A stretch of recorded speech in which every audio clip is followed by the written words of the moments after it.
So I just want to talk about something that's been on my mind. Because it's just that last one was getting too long.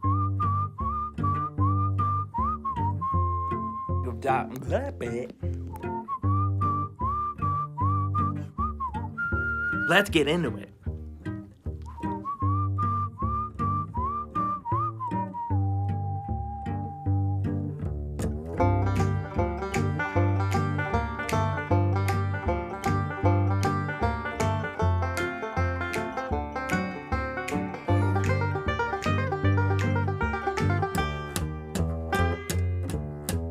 So continuing on with the whole MCU and X-Men merge that we all are anticipating, but we don't know how it's going to go down. I did a couple videos about this subject before, and some people have requested them to talk about people who I thought would be, or at least I would want to have in the MCU.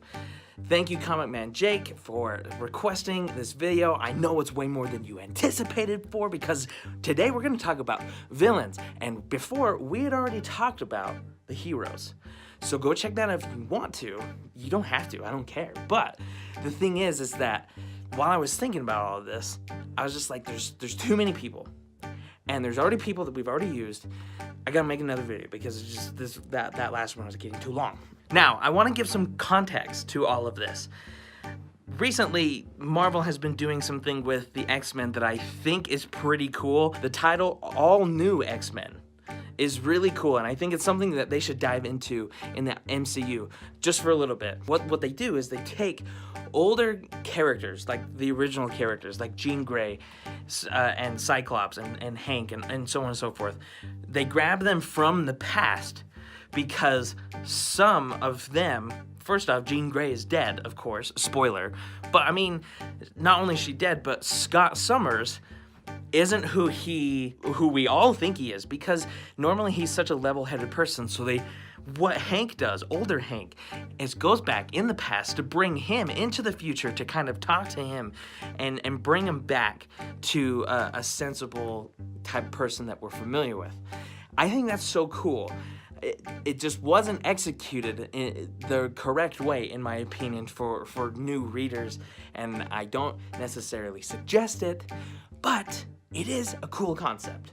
Now with that, I think that is the direction that they should go with all this MCU and X-Men nonsense, but I think they should do it with some, not only like characters that we're already familiar with, but doing it with people like crossing different timelines.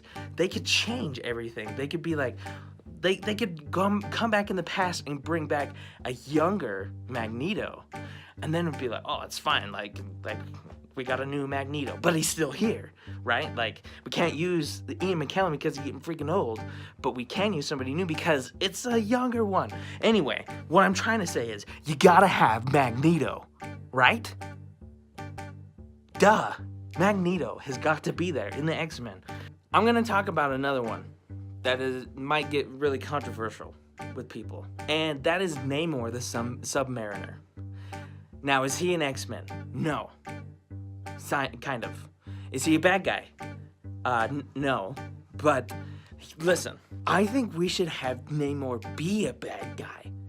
Like, he's kind of a weird dude anyway. Like when it comes to like where his loyalties lie, it's like we don't really know. But like, he is like normally like a pretty alright guy. I think it would be so cool to have him come into one of the X-Men movies that they do, like, I don't know, their own movies. Whoever's movie it is, they should bring him in and be like, dude, I'm freaking Namor, and I'm sick of your shiz, and I'm gonna, like, take you out. And then they fight him. And maybe he even teams up with Magneto or some of the older character bad guys, or just even new villains. Who cares? He's gonna take these dudes out. Because why? Why should we have him? Okay, dudes and women's, listen up. Namor and Black Panther are kind of like not bros with each other. They're not cool. I think that would be so cool if they not only brought in Namor, but like freaking all of a sudden Black Panther is like oi, I am being with the X-Men. Dudes, yeah, that would be cool. And whether they bring in, maybe Black Panther 2 is gonna have Namor, who knows, but I think it'd be cool because Namor is technically, Marvel has said, that he is the first and maybe possibly oldest mutant in the universe, Marvel universe. So, like, I mean, technically he should be with the X-Men, right? So why not make a fluid and smooth transition and introduction to the MCU that we're already familiar with and bring in Black Panther? And dude, oh my gosh, you can bring in Storm too, because Storm and Black Panther, they tight, bro. Those two are bros. Not bros, but they're tight. There's so many possibilities. That's the coolest thing about the whole X-Men and a freaking MCU thing, is that there's so many things that they could do, but you can't overdo it, Kevin. You can't. I mean, Kevin Feige has been doing some pretty awesome things. You can't overdo it, and I think he knows that. But like, dude, like, consolidate and like freaking bring in people that make sense rather than just like rush them into it. I think Namor could be that, and that would be so sick. Yeah, you need Magneto. Yeah, maybe throw in Mystique. I don't know. Maybe we had enough of her because she was pretty cool in the old ones. But like Namor, man, that would be so cool. And even though it doesn't like make complete sense, it would be super sick. Huh? Yeah.